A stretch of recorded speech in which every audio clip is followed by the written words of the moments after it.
What's up, everyone? Welcome to the video. Today we're going to take a look at how to use the remote start feature on a 2025 Chevy Trailblazer. So taking a look at the Trailblazer's key fob, this button here that's almost a full circle, that's going to be the remote start button. In order to use the remote start, I'm going to press the lock button and then immediately hold the remote start button down for about 4 seconds.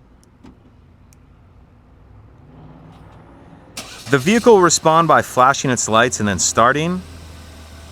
If we want to cancel the remote start, turn the vehicle off before we've gotten in it, we'll just hold the remote start button down for a few seconds. Let's go ahead and remote start the vehicle again. Lock.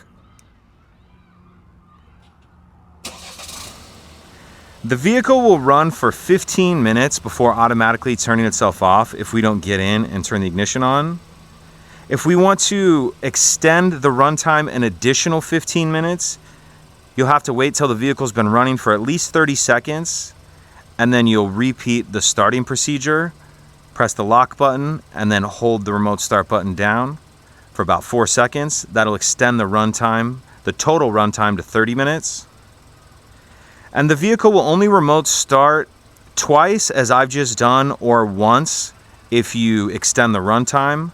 And then you'll need to get in and start the vehicle normally before you'll be able to use the remote start again. When using the remote start, in order to drive, we'll need to get in. And just as we normally would, once we're in, you'll need to press the brake, stop start button, and then you'll be ready to drive and the vehicle will just be functioning as it normally would be. If you have any questions, please let me know. If you could take a second to like and subscribe, it helps us out, and I'd appreciate it. Thank you.